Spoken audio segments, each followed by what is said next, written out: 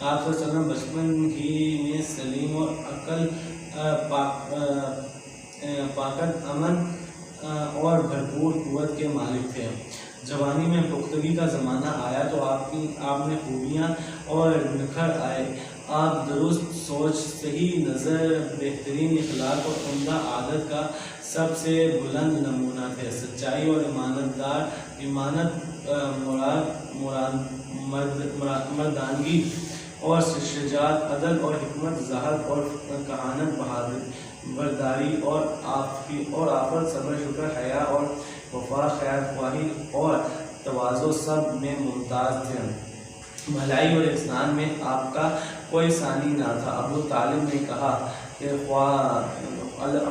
نے خوب کہا ہے، وہ گھوڑے مکڑے والا جسم کی برکت سے ابر رحمت برستا ہے، وہ یتیموں کا سہارا اور بیواؤں کا نگہبان ہے۔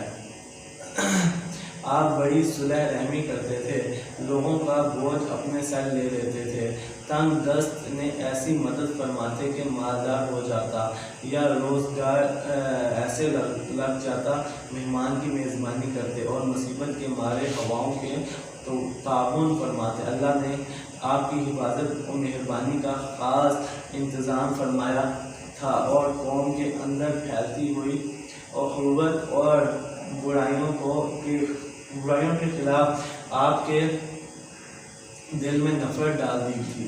چنانچہ آپ بتوں کی عید پر حاضر ہوتے تھے، نہ شرک کے میلوں میں جاتے تھے۔ آپ آستانوں یا غیر اللہ کے نام پر ذبح کیا ہوا جانور کھاتے، نہ بتوں ہی کو چھوتے اور ان سے تقرب حاصل کرتے تھے۔ لات اور عزیزہ کی قسم کو سننا بھی گوارا نہ فرماتے تھے۔ شراب نوشی اور کھیل کود کی مجلسوں سے آپ انتہائی دور تھے۔ ایسی کسی مجلس میں آپ صلی اللہ علیہ وسلم نے کبھی شرکت نہ فرمائی، حالانکہ یہی مجلسیں جوانوں کی تفریح گاہ اور دوستوں کی جائے ملاقات ہوا کرتی ہیں۔ اللہ تبارک تعالیٰ ہم سب کو توفیق نصیب فرمائے۔ ہمارا جو آج کا ٹاپک ہے وہ الحمدللہ اپنے تجلیات نبوت کا جو ٹاپک تھا وہ اللہ تعالیٰ نے اس کو ختم کر دیا ہے۔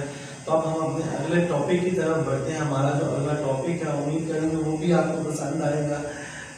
توبہ کا ٹاپک ہے، ٹھیک ہو گیا، توبہ کا ٹاپک ہوگا۔ اس کے بعد 99 نام جو ہوگا اس سے ہماری اس نشست کا باقاعدہ اختتام ہو جائے گا۔ تو توبہ کے ٹاپک کی طرف بڑھتے ہیں کہ اللہ پاک نے توبہ کے لیے کیا حکم دیا ہے۔ ہمارا ایک ٹاپک تجلیات نبوت میں سے ہوگا، ایک ٹاپک جو ہوگا وہ ہمارا انسانی بکس کے اندر سے ہوگا کہ یار چلو کچھ نہ کچھ تو ہم لوگ فائدہ پہنچائیں، جتنا ہم لوگ پڑھ سکیں گے اسے پڑھیں گے۔ توبہ اور اس کے متعلقات حضرت فقہ اپنی سند کے ساتھ حضرت ابن عباس سے نقل فرماتے ہیں کہ جناب نبی کریم صلی اللہ علیہ وسلم نے ایک دن توبہ کے دروازے کے بارے میں بیان فرمایا۔ حضرت عمر رضی اللہ تعالی عنہ فرماتے ہیں کہ جناب نبی بیان فرمایا کہ حضرت عمر رضی اللہ تعالیٰ عنہ دریافت فرمانے لگے کہ یا رسول اللہ یہ توبہ کا دروازہ کیا ہے؟ آپ صلی اللہ علیہ وسلم نے اشارہ فرمایا کہ توبہ کا دروازہ مغرب میں واقع ہے، جب دروازہ سونے کے بنے ہوئے ہیں، جس پر موتی یا یاقوت کا اجر جڑاؤ ہے۔ نبی کے جڑاؤ ہے، دونوں دروازوں کے درمیان اس قدر مسافت ہے کہ جس قدر ایک تیز دوڑنے والا سوار شخص 40 سال کی جانب سے ظاہر ہوگا یعنی طلوع ہوگا، اس روز توبہ کا دروازہ بند ہو جائے گا۔ جو بندہ توبہ نصوح کر لیتا ہے وہ اسی دروازے سے داخل ہوتا ہے۔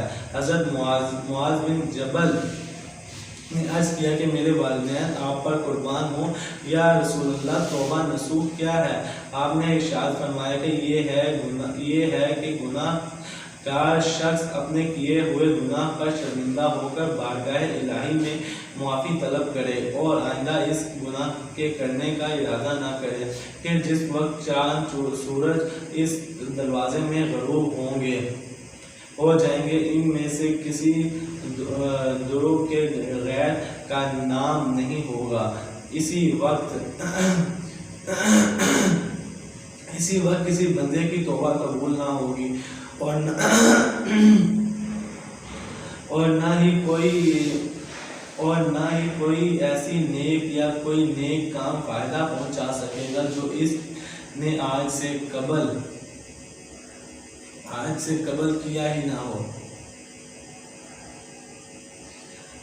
توبہ جو ہے قرآن مجید میں سورہ انعام میں رکوع نمبر 2 میں فرمایا ہے، جس دن ایک نشانی آئے گی تیرے پروردگار کی، تو اس روز کسی شخص کا ایمان لا نفع نہیں پہنچائے گا جو کہ پہلے سے ایمان لایا تھا یا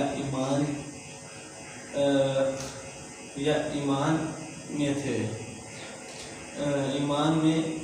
ایمان میں اس نے کچھ نیک کام نہیں کیے تھے۔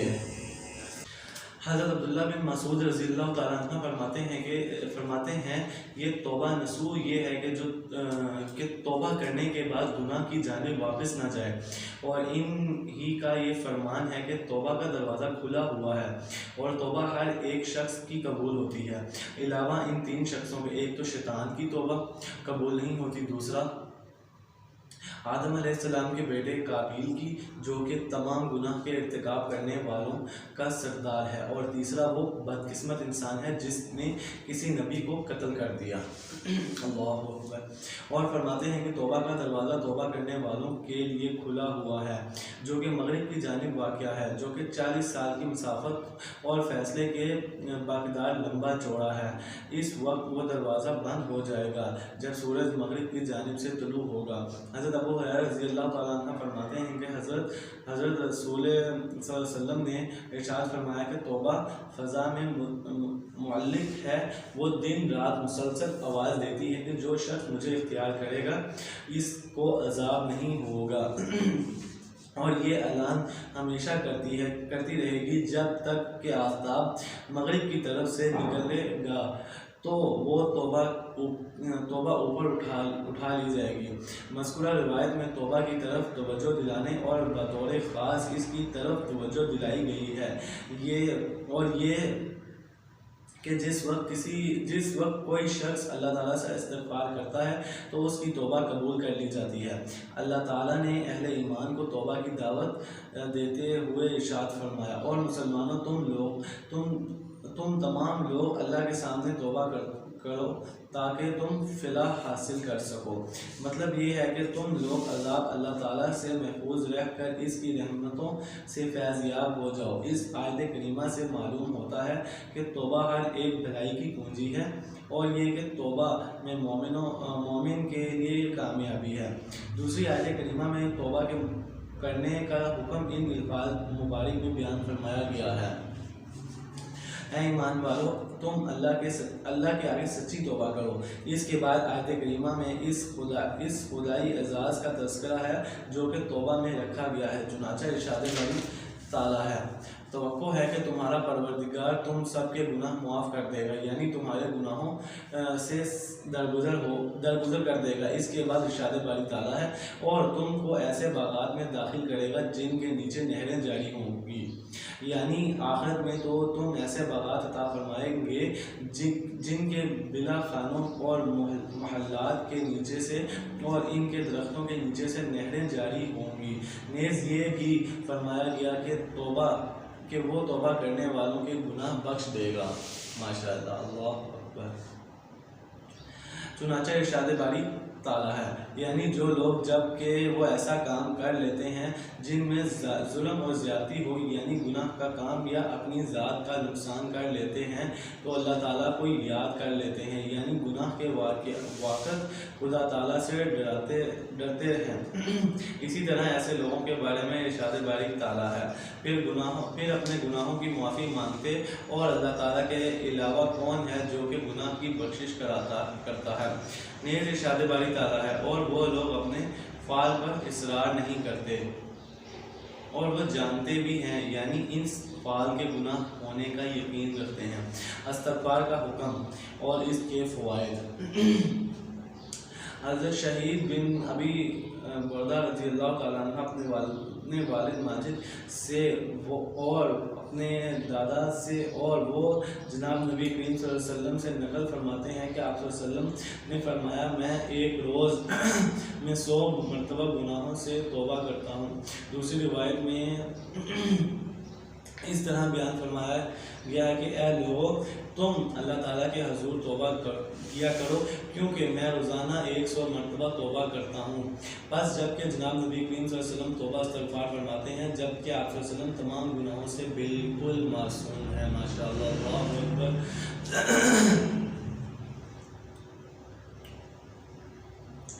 اور آپ صلی اللہ علیہ وسلم کے تمام اگلے اور گزشتہ گناہ معاف فرمائے جا چکے ہیں۔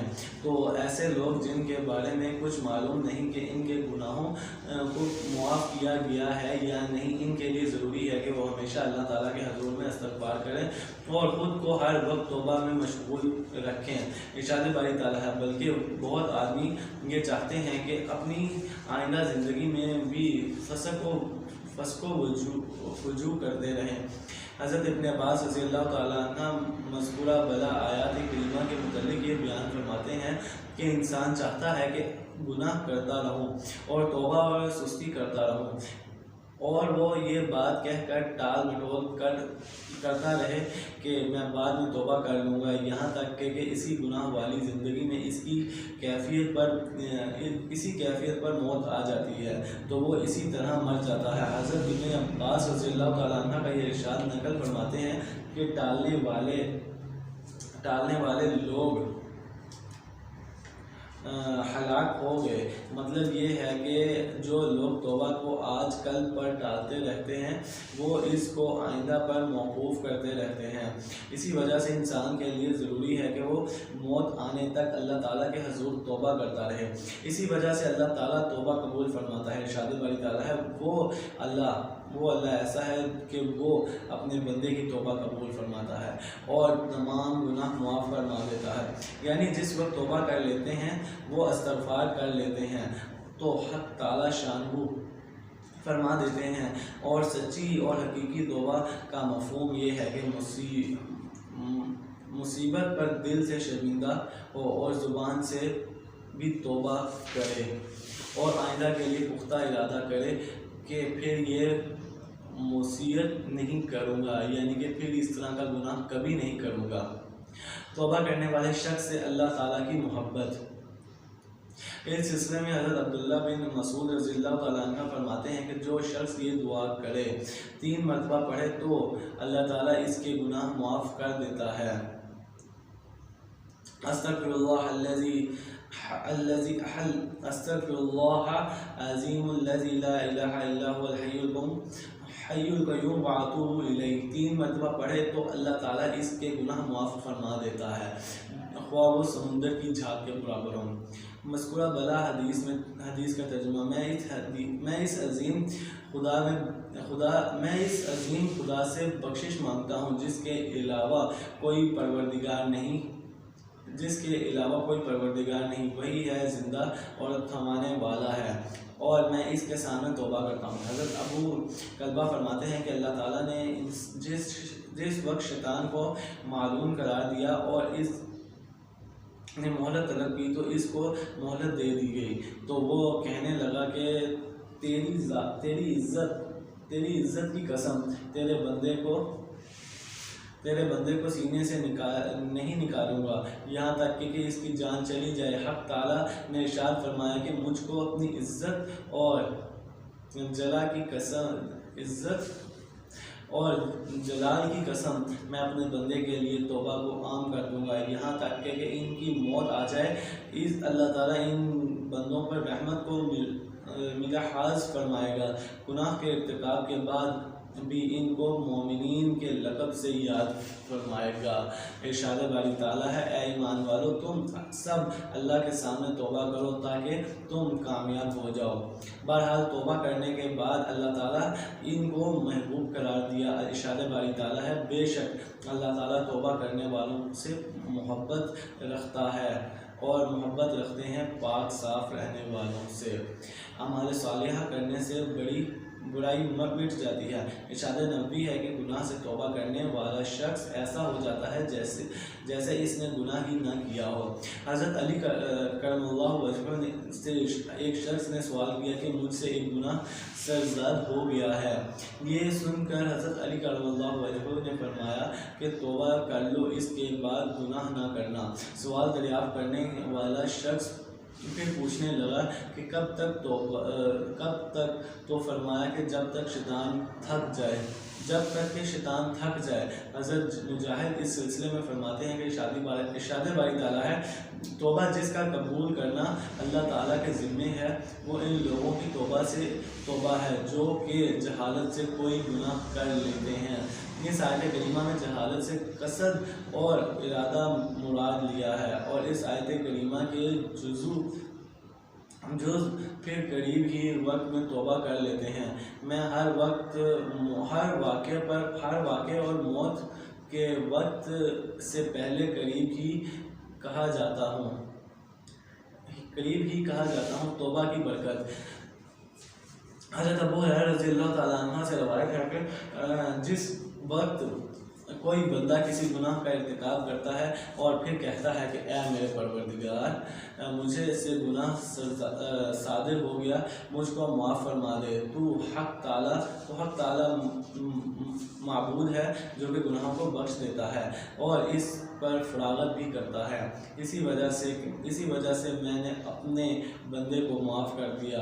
یہ تمام سلسلہ اپنے محبوب پیغمبر صلی اللہ علیہ وسلم کے اعزاز و اکرام میں قائم فرمایا، ورنہ گزشتہ امت میں اس طریقے سے بھی رہا کہ گناہ کے ارتکاب کرنے پر حلال کو حرام قرار دے دیا گیا، یا کسی شخص نے گناہ کا ارتکاب کیا تو اس شخص کے مکان کے دروازے پر یا اس شخص کے بدن پر یہ تحریر کر دیا جاتا کہ یہ گناہ فلاں شخص کو فلاں شخص کا بیٹا ہے، اس نے کیا ہے اور اس کی توبہ کی ہے۔ توبہ کی یہ صورت ہے کہ اسی وجہ سے امت پر کس قدر سہولت کر دی گئی۔ ارشاد باری تعالیٰ ہے اور جو شخص کسی برائی کا ارتکاب کرے یا اپنی جان کا نقصان کرے پھر اللہ تعالیٰ سے معافی مانگے تو وہ اللہ تعالیٰ کی بڑی مغفرت کرنے والا اور رحمت کرنے والا پائے گا۔ ماشاءاللہ، اسی وجہ سے ہر ایک مسلمان کے لیے لازم ہے کہ ہمیشہ صبح شام اللہ تعالیٰ کے حضور میں استغفار کرتا رہے۔ اور حضرت مجاہد فرماتے ہیں کہ جو شخص ظالم لوگوں میں سے ہے، بندے کے لیے مناسب ہے کہ وہ توبہ کرے اور پختہ نمازوں کی پوری محنت اور مستعدی سے حفاظت کرے۔ اللہ تعالیٰ نے 5 نمازوں کو بندوں کے گناہوں کو دور کرنے والی اور گناہوں کو مٹا دینے والی بتلایا ہے، لیکن شرط یہ ہے کہ گناہ کبیرہ سرزد نہ ہو۔ حضرت ابن مسعود رضی اللہ تعالیٰ عنہ روایت بیان کرتے ہیں کہ ایک دن دربار نبی صلی اللہ علیہ وسلم میں ایک شخص حاضر ہوا اور عرض گزار ہوا کہ ایک عورت نے ایک باغ میں میری ملاقات ہو گئی تو میں نے اس سے بوسہ کنار وغیرہ سب کچھ کر لیا، البتہ اس سے میں نے ہم بستری نہیں کی۔ آپ صلی اللہ علیہ وسلم نے یہ سن کر چند منٹ کے لیے خاموشی اختیار فرمائی، اس پر مندرجہ ذیل آیت کریمہ نازل ہوئی اور نماز کی پابندی رکھیے دن کے سروں اور رات کے کچھ حصوں میں بھی۔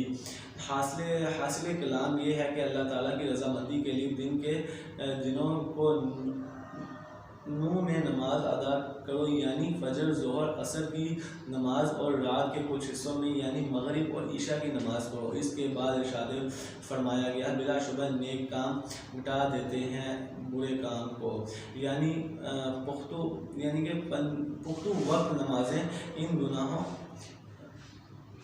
کا کفارہ بن جاتی ہیں جو ان کے درمیان صادر ہوتے ہیں سوائے بڑے بڑے گناہوں کے۔ یہ نصیحت ہے نصیحت ماننے والوں کے لیے۔ مراد یہ ہے کہ توبہ کرنے والوں کی توبہ ہے۔ مندرجہ ذیل بالا آیات کریمہ کے نازل ہونے کے بعد حضور صلی اللہ علیہ وسلم نے اس شخص کو بلا کر مذکورہ بلا آیات کریمہ سنائی۔ حضرت عمر رضی اللہ تعالیٰ عنہ نے عرض کیا کہ یا رسول اللہ، یہ اس شخص کی خصوصیت ہے یا تمام لوگوں کے لیے ارشاد فرمایا؟ تمام لوگوں کے لیے حضور صلی اللہ علیہ وسلم کا ارشاد مبارک ہے کہ ہر ایک بندے پر 2 فرشتے من جانب اللہ مقرر شدہ ہیں۔ ایک فرشتہ دائیں جانب والا ہے اور دوسرا بائیں جانب والا ہے۔ دائیں جانب والا فرشتہ بائیں جانب والے پر نگران ہے۔ جس وقت کوئی شخص گناہ کا کام کرتا ہے تو بائیں جانب اور فرشتہ یہ دریافت کرتا ہے کہ میں اس کو لکھ لوں۔ دوسرا کہتا ہے کہ ابھی 5 برائیاں تک ٹھہرو۔ جس وقت 5 برائیاں ہو جاتی ہیں تو پھر وہ فرشتہ دریافت کرتا ہے کہ یہ گناہ لکھ لوں، تو وہ جواب دیتا ہے کہ ٹھہرو، شاید کوئی نیک کام کر لے۔ تو جس وقت وہ نیک کام کر لیتا ہے تو دائیں جانب والا فرشتہ کہتا ہے کہ ہم کو بتلایا گیا ہے کہ ایک نیک عمل 10 اعمال کے برابر ہوتا ہے، اس وجہ سے ہم اس کے 5 کے مقابلے میں 5 برائیاں مٹا دیتے ہیں اور باقی 5 نیک اعمال لکھ لیتے ہیں۔ اس پر شیطان چیخ مارتا ہے اور کہتا ہے کہ ابن آدم پر غلبہ پانا میرے اختیار سے باہر ہے۔ ایک عورت سے استغفار کر لینے کا واقعہ۔ ابو ہریرہ رضی اللہ تعالیٰ عنہ فرماتے ہیں کہ ایک عورت میں حضور صلی اللہ علیہ وسلم ایک رات میں حضور صلی اللہ علیہ وسلم کے ساتھ عشاء کی نماز پڑھ کر نکلا۔ میں دیکھتا ہوں کہ ایک عورت نقاب وغیرہ ڈالے راستے پر کھڑی ہے اور میرے بارے میں دریافت کر رہی ہے کہ مجھ سے بہت بڑا گناہ سرساز ہو گیا ہے، کیا میری توبہ قبول ہو سکتی ہے؟ میں نے دریافت کیا کہ تیرا گناہ کیا ہے؟ وہ کہنے لگی کہ میں نے زنا کر بیٹھی ہوں اور میں اس نتیجے یعنی زنا سے پیدا ہونے والے بچے کو قتل کر دیا ہے۔ میں نے کہا تو خود بھی برباد ہلاک ہو گئی اور تو نے ایک انسانی جان کا بھی نقصان کیا، باخدا تیرا توبہ کرنا قبول نہیں۔ کہا جاتا ہے کہ یہ بات سن کر اس عورت نے ایک زبردست چیخ ماری اور وہ مدہوش ہو کر گر گئی، اور پھر میں آگے کی جانب چل دیا اور میں اپنے دل سے یہ کہہ رہا تھا کہ حضور صلی اللہ علیہ وسلم کے موجود ہوتے ہوئے تجھ کو حکم شرع بتلانے کی کیا ضرورت تھی؟ بہرحال جب صبح ہوئی تو میں جلدی خدمت نبی صلی اللہ علیہ وسلم میں حاضر ہوا اور عرض گزار ہوا کہ یا رسول اللہ، کل رات کی خاتون نے مجھ سے فلاں معاملے کے بارے میں حکم شرع دریافت کیا اور میں نے اس مسئلے کو اس طرح جواب دیا۔ یہ بات سن کر آپ صلی اللہ علیہ وسلم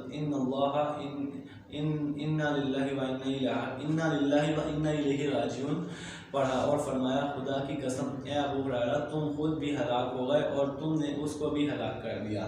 کیا تم مندرجہ ذیل آیات کریمہ کا علم نہیں تھا کہ وہ آیت کریمہ یہ ہیں والذین لا يدعون مع اللہ الہا آخر ولا یقتلون النفس التي حرم اللہ الا بالحق ولا یزونون ومن یفعل ذلك یلقى اثما۔ حضرت ابو ہریرہ رضی اللہ تعالیٰ عنہ فرماتے ہیں کہ میں اسی وقت دربار نبی صلی اللہ علیہ وسلم سے اٹھ چلا گیا اور اس وقت میری یہ حالت ہو گئی تھی کہ میں مدینہ منورہ کی گلیوں میں دوڑتا پھرتا اور پکارتا تھا کہ کوئی شخص ہے جو مجھ سے فلاں خاتون کا پتہ اور ٹھکانہ کے بارے میں بتلا دے کہ جس نے کل رات مجھ سے فلاں معاملے میں حکم شرع دریافت کیا تھا۔ بہرحال اس عورت سے کافی تلاش گزشتہ روز والے مقامات پر ملاقات ہو گئی تو میں نے اس کو فرمان نبی صلی اللہ علیہ وسلم سنایا کہ اس کی توبہ اللہ عز و جل قبول ہے۔ یہ بات سن کر وہ عورت خوشی کی وجہ سے رونے لگی اور اس کی آنسو بہنے لگے، اور اس نے کہا کہ میرے پاس فلاں باغ ہے جس کو میں فقراء اور مساکین کو گناہ کے کفارے کے طور پر راہ خدا میں دیتی ہوں۔ مذکورہ بلا آیات کریمہ کے متعلق بعض اہل علم فرماتے ہیں کہ جس وقت کوئی شخص استغفار کرتا ہے تو اس کے ساتھ گزرے ہوئے گناہ اور کیے گئے جرائم ہی اس کی نیکیاں بن جاتے ہیں۔ حضرت عبداللہ بن مسعود رضی اللہ تعالیٰ عنہ سے روایت ہے کہ قیامت کے روز انسان جس وقت اپنے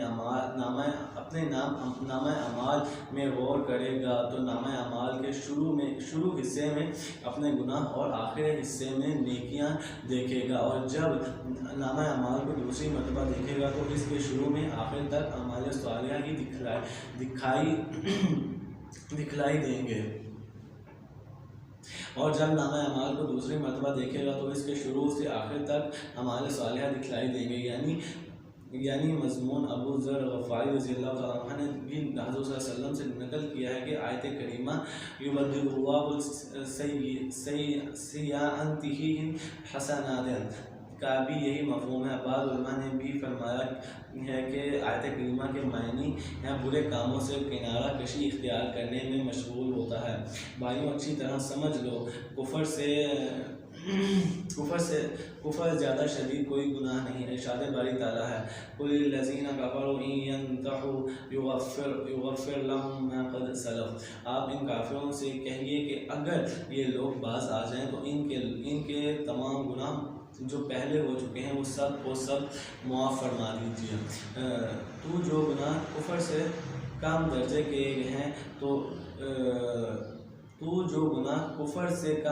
کے ہیں تو ان کے بارے میں تو کوئی بات ہی نہیں۔ حضرت حسن بصری رحمۃ اللہ علیہ حضرت رسول کریم صلی اللہ علیہ وسلم کا یہ ارشاد مبارک نقل فرماتے ہیں کہ اگر کوئی شخص اپنی غلطیوں سے آسمان سے گزر زمین کا بیچ حصہ بھر دے، یعنی چاہے زیادہ سے زیادہ گناہ کا وہ شخص ارتکاب کرے تو خدا تعالیٰ توبہ قبول فرماتا ہے۔ حضرت یزید کاشی رحمۃ اللہ علیہ فرماتے ہیں کہ ایک مرتبہ ابو ہریرہ رضی اللہ تعالیٰ عنہ نے ہم کو واعظ کیا اور اس وقت جناب نبی کریم صلی اللہ علیہ وسلم کے منبر پر تشریف فرما تھے اور فرمانے لگے کہ میں نے حضور صلی اللہ علیہ وسلم کو فرماتے ہوئے سنا ہے کہ حضرت آدم علیہ السلام کے یہاں سب سے زیادہ عزت و احترام والے ہیں۔ اللہ تعالیٰ قیامت کے دن ان کے معذرت کے طور پر 3 باتیں فرمائیں گے۔ پہلی بات تو یہ کہ فرمائیں گے کہ اے آدم، اگر یہ بات نہ ہوتی کہ میں نے جھوٹے لوگوں پر لعنت بھیجی ہے، جھوٹ مجھ کو ناپسند ہے اور میں ان سے اس کی وعید بھی سنائی ہے، اور میرا یہ فیصلہ برحق ہے کہ میں دوزخ کو جنات اور انسانوں سے بھر دوں گا، تو آج میں تمہاری تمام اولاد پر رحم کرتا ہوں۔ دوسری بات خدا تعالیٰ یہ فرمائیں گے کہ اے آدم، میں تیری اولاد میں سے کسی کو بھی دوزخ میں نہیں ڈالتا اور دوزخ کا عذاب نہیں دیتا، لیکن اس شخص کو جس کو میں اپنے علم و یقین کے باعتبار سے واقف ہوں کہ اگر میں اس کو دنیا دوبارہ بھیج دوں تو وہ اس سے بھی زیادہ قرب زندگی گزارے گا اور ہرگز قطعی طور پر استغفار نہیں کرے گا۔ اور تیسری بات اللہ تعالیٰ یہ فرمائیں گے کہ اے آدم، میں اپنے اور تیری اولاد کے درمیان تجھ کو ثالث مقرر کرتا ہوں، یعنی حکم بناتا ہوں، تم خود نامہ اعمال وزن کیے جانے کی جگہ جا کر کھڑے ہو جاؤ اور ان کے اعمال خوب اچھی طرح دیکھتے رہو۔ اگر اس کا اعمال نامے کا وزن تھوڑا سا بھی جھک گیا تو اس کو جنت مل جائے گی اور وہ شخص جنت کا مستحق ہوگا، اور اس بات سے تم خود ہی دیکھ لو گے کہ خود اس کا مشاہدہ کر لو کہ جہنم میں اس بد نصیب کو داخل کروں گا جو کہ اعلیٰ درجے کا ظالم شخص ہوگا۔ اللہ اکبر، استغفر اللہ۔ اعمال نامے کتنی قسم کے ہوں گے؟ حضرت عائشہ رضی اللہ تعالیٰ عنہ سے روایت بیان ہے، فرماتی ہیں کہ حضرت رسول کریم صلی اللہ علیہ وسلم کا ارشاد گرامی ہے کہ نامہ اعمال 3 طرح کے ہوں گے۔ ایک تو وہ جن کا اللہ تعالیٰ معاف فرمائے گا، دوسرے وہ جن کی اللہ تعالیٰ بخشش نہیں فرمائے گا، تیسرے وہ جن کے اللہ تعالیٰ کچھ درگزر معاملہ نہیں فرمائے گا۔ پہلا تو وہ اعمال نامہ ہے جس میں بندے نے خود اپنی ذات پر گناہ کی وجہ سے ظلم کیا ہے اور اس کا معاملہ اللہ تعالیٰ اور اس کے درمیان ہے۔ دوسرا وہ ہے جس میں بندوں نے شرک کیا۔ ارشاد باری تعالیٰ ہے، ان اللہ من یشرک باللہ فقد حرم اللہ علیہ الجنت ومأواہ النار۔ بلا شبہ جو شخص اللہ تعالیٰ کے ساتھ شریک قرار دے گا اس پر اللہ تعالیٰ جنت کا داخلہ حرام کر دے گا اور اس کا ٹھکانہ نہ دوزخ ہے۔ اور تیسرا وہ جس میں بندوں کے آپس میں ایک دوسرے پر ظلم ہوں گے۔ حضرت ابو ہریرہ رضی اللہ تعالیٰ عنہ سے نقل کرتے ہیں کہ قیامت کے دن جن لوگوں کے جس قسم کے حقوق ہوں گے وہ دلوائے جائیں گے، یہاں تک کہ بغیر سینگ والی بکری و سینگ والی بکری سے انتقام دلوایا جائے گا۔ اسی وجہ سے انسانوں کو لازمی ہے کہ جن سے جھگڑا ہوا ان کی رضامند کرنے کی کوشش کریں، کیونکہ انسان کا معاملہ اگر اللہ تعالیٰ کے ساتھ ہے تو وہ رحمت اور رحم فرمانے والا ہے، گناہ سے توبہ کرنے پر مغفرت فرما دیتا ہے۔ البتہ اگر بندے کا معاملہ بندے کے ساتھ ہوگا تو وہ یقیناً اپنے حق کو مانگے گا اور اپنے حق کا دعویٰ ہوگا، جس میں توبہ استغفار کچھ فائدہ نہیں دے گا جس وقت تک اصل مالک اور جس کا حق وہ خود ہی رضامند نہ ہو جائے۔ اگر اس کو رضامند نہیں کرے گا تو قیامت کے دن اس کے نیک اعمال اپنے حق میں وصول کر لے گا، جیسا کہ حدیث شریف میں ہے۔ مفلس کون ہے؟ حضرت مؤلف کتاب علامہ سحر قدی رحمۃ اللہ علیہ فرماتے ہیں کہ حضرت ابو ہریرہ رضی اللہ تعالیٰ عنہ سے روایت ہے کہ رسول کریم صلی اللہ علیہ وسلم نے ارشاد فرمایا کہ تم لوگ اس وقت سے واقف ہو کہ میری امت کے اصل مفلس کون لوگ ہیں۔ حضرت صحابہ کرم اللہ رضوان اللہ علیہ اجمعین نے عرض کیا کہ ہم لوگ تو اس شخص کو مفلس کہتے ہیں اور سمجھتے ہیں کہ جن کے پاس دنیاوی مال و دولت، درہم دینار اور سامان و اسباب وغیرہ کچھ نہ ہوں۔ ارشاد فرمایا، میری امت کے اندر مفلس وہ ہے جو قیامت کے دن اعمال صالحہ جیسے نماز روزے لے کر پیش ہوگا، لیکن کسی شخص کو اس نے ستایا ہوگا، گالی وغیرہ دی ہوگی، کسی شخص پر اس نے ناحق الزام قائم کیا ہوگا، کسی کو ناحق مال کھایا ہوگا، غضب کیا ہوگا یا کسی کو قتل کیا ہوگا، کسی کو مار پیٹا ہوگا، اس شخص کے نیک اعمال میں سے ان کے تمام لوگوں کو بطور انتقام اس کے نیک اعمال دے دیے جائیں گے۔ اگر اس کے واجب حقوق سے قبل اس کے نیک اعمال ختم ہو جائیں گے، پھر حقوق کی خطائیں اس کے ذمہ ڈال دی جائیں گی، یہاں تک کہ اس شخص کو جہنم کر دیا جائے گا۔ اللہ تعالی ہم سب کو استغفار کرنے کی توفیق دی اور اس پر ثابت قدمی نصیب فرمائے، آمین یا رب العالمین۔ کیونکہ توبہ پر ثابت قدم رہنا خود توبہ کرنے سے زیادہ سخت کام ہے۔ حضرت محمد بن سیرین فرماتے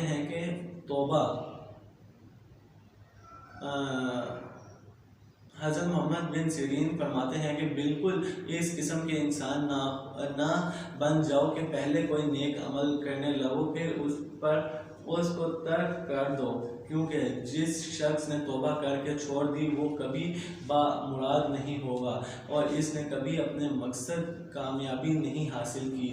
اس کی وجہ سے توبہ کرنے والے شخص کو چاہیے کہ مرنے کے بعد زندگی کو اور موت کو پیش نظر رکھے تاکہ اس میں ثابت قدم رہ سکے اور اپنے گزرے ہوئے گناہوں کو یاد کر کے بار بار توبہ کرتا ہے، اور اس توفیق پر اللہ تعالیٰ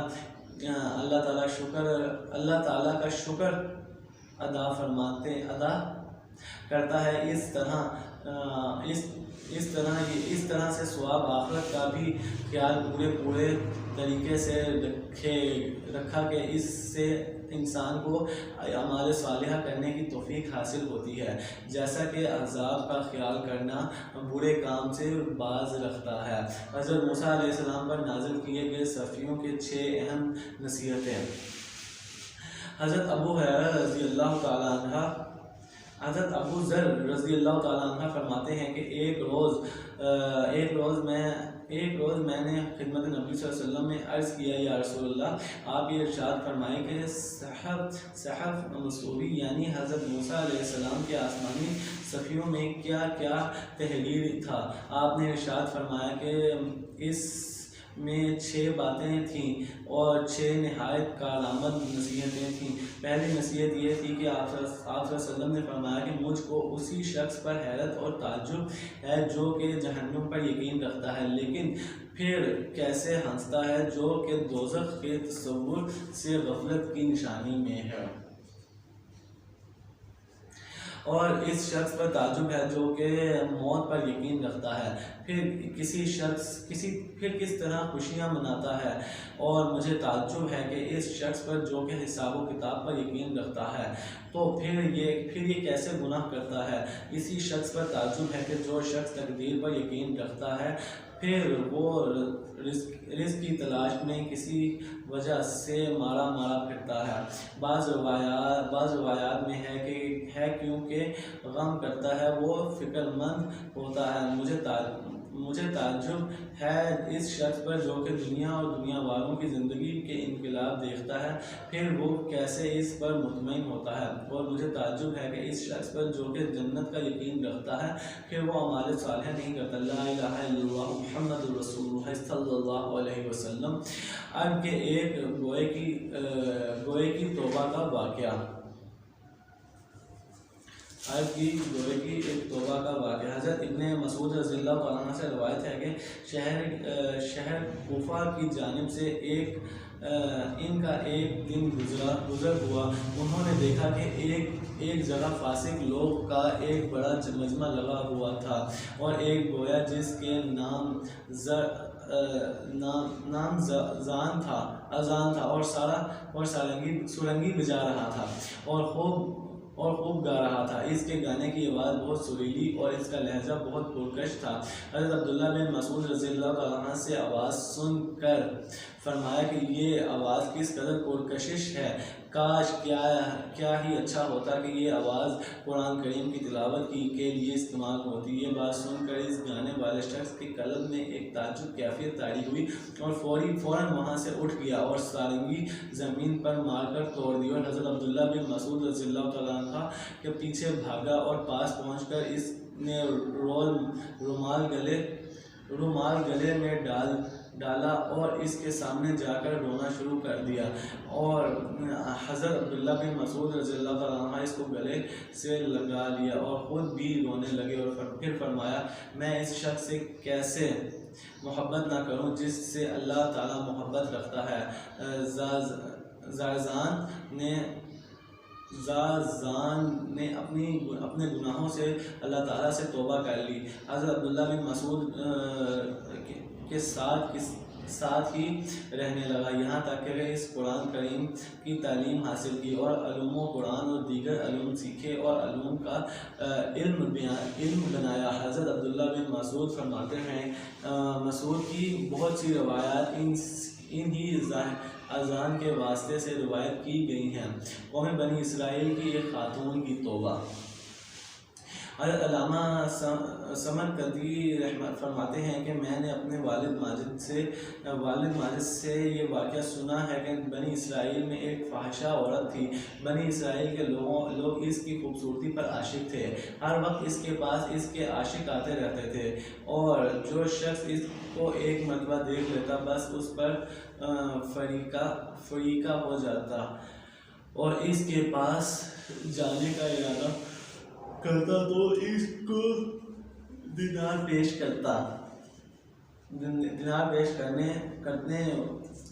کرنے ہوتے تھے۔ اس کے بعد وہ اپنے پاس آنے کی اجازت دیتی تھی۔ ایک روز ایک عبادت گزار شخص ادھر سے گزرنا ہوا اور عورت اپنے مکان میں تخت وغیرہ پر بیٹھی ہوئی تھی۔ اس کی نگاہ اس پر پڑی تو وہ عبادت گزار شخص اس پر عاشق ہو گیا۔ اس کا دل قابو میں نہ رہا۔ بہت کوشش خدا کی دعائیں بھی مانگی، لیکن اس کے دل میں اس عورت کی محبت نہیں نکل سکی اور اس کی وجہ سے بہت تکلیف اٹھاتا رہا۔ بالآخر اپنا مال و سامان فروخت کر کے کس قدر دینار اس عورت کی پیش کرنا ضروری تھے جمع کیے اور اس کے دروازے پر پہنچ گیا۔ عورت نے دینار وغیرہ اپنے وکیل کے سپرد کرنے کے لیے کہا اور اس عبادت گزار شخص کو ایک مقررہ وقت کا وعدہ کیا۔ وہ عبادت گزار شخص اس عورت کے پاس آیا۔ عورت خوب بناؤ سنگار کر کے مقررہ وقت پر اپنے تخت وغیرہ پر بیٹھی ہوئی تھی۔ وہ عبادت گزار شخص بھی اس عورت کے ساتھ تخت پر بیٹھ گیا اور بے تکلیفی سے اس کی جانب ہاتھ بڑھایا کہ رحمت خداوندی نے اس کی حفاظت فرمائی۔ ساکہ اور عبادتوں کی برکت سے مدد خداوندی ظاہر ہوئی۔ فوراً دل میں یہ بات آئی کہ تمام عبادتیں برباد ہو جائیں گی۔ بس دل پر ایک ایسی کیفیت خوف وغیرہ طاری ہوا کہ جس کی وجہ سے اس کا تمام جسم کانپنے لگا۔ اللہ اکبر! اس کے چہرے کا رنگ بدل گیا۔ وہ عورت یہ تمام مناظر دیکھ رہی تھی۔ اس نے پوچھا کہ تم کو کیا ہو گیا؟ اس عبادت کرنے والے شخص نے جواب دیا کہ مجھ کو اپنے پروردگار سے شرم آتی ہے کہ مجھے ڈر محسوس ہوتا ہے کہ بس تم مجھ کو جانے کی اجازت دو۔ وہ عورت کہنے لگی، یہ بات بہت افسوس کی ہے۔ کتنے لوگ ہیں جو میرے پاس فرصت میں وقت گزارنے کی تمنائیں کرتے ہیں اور تجھ کو یہ وقت فرصت حاصل ہے تو کس چکر میں پھنس گیا ہے؟ اپنا کام کر۔ وہ عابد یہ بات سن کر کہنے لگا، مجھے تو اللہ تعالیٰ کا خوف ہے۔ میں نے تجھ کو جو دینار وغیرہ پیش کیے ہیں وہ تیرے واسطے حلال ہیں، بس مجھے جانے دو، اجازت دو۔ یہ باتیں سن کر عورت نے کہا کہ مجھے ایسا محسوس ہوتا ہے کہ تو نے پہلے کبھی یہ حرکت نہیں کی۔ عابد نے جواب دیا، عورت نے معلوم کیا کہ تو کس جگہ سے آیا ہے اور تیرا کیا نام ہے۔ اس نے علاقہ کا پتہ بتایا۔ عورت نے اس کو باہر چلے جانے کی اجازت دے دی اور رخصت ہونے کو کہا۔ وہ شخص اس جگہ سے نکلا اور شور کرتا ہوا افسوس کرتا ہوا نکلا اور اپنی سر پر مٹی ڈالتا تھا، روتا تھا۔ ادھر عورت کے قلب میں بھی اس عبدی کی برکت سے خوف الہی پیدا ہو گیا اور وہ بھی اپنے دل میں کہنے لگی، اس شخص کا یہ پہلا گناہ تھا۔ جب اس کی ڈر اور خوف خداوندی کی وجہ سے یہ کیفیت تھی تو میں تو ہر سال سے گناہوں میں فاسق و فجور کی زندگی میں مبتلا ہوں۔ وہ جس خدا سے ڈرتا ہے میرا بھی وہی خدا ہے۔ اس وجہ سے مجھے تو بہت خوف کرنا چاہیے۔ اس کے بعد اس نے توبہ کی اور اپنے مکان کا دروازہ بند کر لیا اور اس نے بہت بوسیدہ کپڑے پہن لیے اور خدا کی یاد میں مشغول ہو گئی۔ ایک روز کے دل میں یہ بات آئی کہ مجھ کو اس عبادت گزار شخص کے پاس جانا چاہیے، شاید مجھ سے شادی کر لے اور میں اس کی خدمت میں کچھ احکام شریعت میں واقفیت حاصل کر لوں۔ وہ شخص دنیا دار میں میرا مددگار ہو۔ چنانچہ اس خاتون نے اس عابد کی خدمت میں حاضری کی تیاری مکمل کر لی اور ضرورت کے مطابق اپنا سامان خادم کے اس علاقے میں پہنچ گئی جہاں پر وہ عبادت گزار شخص رہتا تھا۔ اس عابد کو یہ بات بتلائی گئی کہ ایک خاتون آپ کی خدمت میں ملاقات کے لیے حاضر ہوئی ہیں۔ چنانچہ اس اطلاع کے ملنے پر وہ عابد گھر سے باہر آئے۔ جب اس خاتون کو ان کو دیکھا تو اپنا چہرہ کھول دیا تاکہ وہ اب بھی اس کو پہچان لے۔ بہرحال وہ عابد اس خاتون کو پہچان گیا اور گزشتہ کا پورا واقعہ اس کی نگاہوں میں آ گیا کہ یہ وہی عورت ہے جس کے پاس برائی کرنے کا ارادہ سے کیا تھا۔ بہرحال اس عابد نے ایک چیخ ماری اور اس کی روح پرواز کر گئی۔ اس خاتون کو اس عابد کی موت کا سخت صدمہ ہو گیا اور اب کہنے لگی کہ اس کے پاس اس وجہ سے حاضر ہوئی تھی کہ وہ ان کا انتقال ہو گیا۔ کیا ان کے رشتہ داروں میں کوئی شخص ہے جس کو نکاح کرنے کی ضرورت ہو؟ لوگوں نے بتلایا کہ ان کا ایک بھائی ہے جو کہ بہت نیک شخص ہے، لیکن وہ غریب آدمی ہے۔ اس خاتون نے کہا کہ مجھے دولت کی طلب نہیں، میں خود بہت مالدار ہوں۔ چنانچہ اس خاتون کا یہ شخص سے یعنی اس عابد کے بھائی سے نکاح ہو گیا۔ اللہ اکبر، اللہ اکبر، ماشاء اللہ۔ اللہ تبارک تعالیٰ ہم سب کا پڑھنا سننا قبول و منظور فرمائے اور توبہ کرنے کی توفیق عطا فرمائے۔ اللہ پاک وہ ذات ہے جو کہ توبہ قبول کرتی ہے، بے شک اللہ تعالیٰ توبہ قبول کرنے والا ہے۔ رمضان المبارک کا آخری عشرہ شروع ہو گیا ہے، پہلی تاخرات ہے آج۔ اللہ پاک سے دعا ہے کہ اللہ پاک ہم سب کے گناہوں کو معاف کرے، آنے والا وقت جو ہے کہ وہ ہم سب کے حق میں لے کے آئے۔ اللہ پاک وحدہ لا شریک لہ ہے، نہ اس سے اونگ آتی ہے نہ نیند آتی ہے۔ وہ تو کہتا ہے کہ میرے بندو آؤ میرے پاس، میں توبہ قبول کرنے والا ہوں، آؤ میرے پاس، میں توبہ قبول کرنے والا ہوں۔ تو ناظرین یہ تھا ہمارا تجلیات نبوت کا بھی ٹاپک، اور تبع غافلین میں سے ہم لوگوں نے ایک ٹاپک پڑھا۔ اللہ پاک سے دعا ہے کہ اللہ پاک ہم سب کا ایک ٹاپک پڑھنا سننا قبول و منظور فرمائے۔ اسی کے ساتھ ہی اب مجھے آپ لوگ اجازت دیجیے، لاہور اور اس کے مضافات میں اب سے کچھ ہی دیر میں اذان فجر کا وقت ہوا چاہتا ہے، تو انشاءاللہ ہم لوگ کل کی جو ہم لوگ کی نشریات ہوں گی اس کے اندر ہم لوگ باقاعدہ سے والدین کے حقوق کے ساتھ یعنی کہ ہم لوگ حاضر ہوں گے۔ اگر وقت رہا تو والد کے ذمہ بیٹے کا کیا حق ہے اس کے بھی متعلق ہم لوگ بات کریں گے۔ تو یعنی کہ کل کے جو ہمارے دو ٹاپک ہوں گے، والدین کے حقوق اور والد کے ذمہ بیٹے کا کیا حق ہے، یعنی کہ کل کے جو دو ٹاپک ہوں گے وہ ہمارے یہ ہوں گے۔ اب سے کچھ ہی دیر میں لاہور اور اس کے مضافات میں اذان فجر کا وقت بھی ہوا جائے گا، اور ابھی تو یعنی کہ تقریباً 1 بجنے کے قریب ہے۔ ہماری ٹرانسمیشن کا باقاعدہ پہلا دن تھا جس کی وجہ سے 2 گھنٹے ٹائم بتایا گیا تھا، لیکن ٹائم مختصر ہو گیا جس کی وجہ سے ہماری جو ٹرانسمیشن ہے وہ میکسیمم گھنٹہ سے 1.5 گھنٹے کے اوپر مشتمل ہے۔ اللہ پاک سے دعا ہے کہ اللہ پاک اس میں برکت رحمت نازل فرمائے۔ دعا کرتے ہیں اللہ پاک ہم سب کے گناہوں کو معاف فرمائے اور آنے والا وقت ہم سب کے حق میں نصیب فرمائے۔ اللهم انت السلام ومنك السلام وتبارك يا ذا الجلال والاكرام ربنا آتنا في الدنيا حسنة وفي الآخرة حسنة وقنا عذاب النار وقنا عذاب القبر وقنا عذاب الحشر وقنا عذاب الفتنة المسيح الدجال۔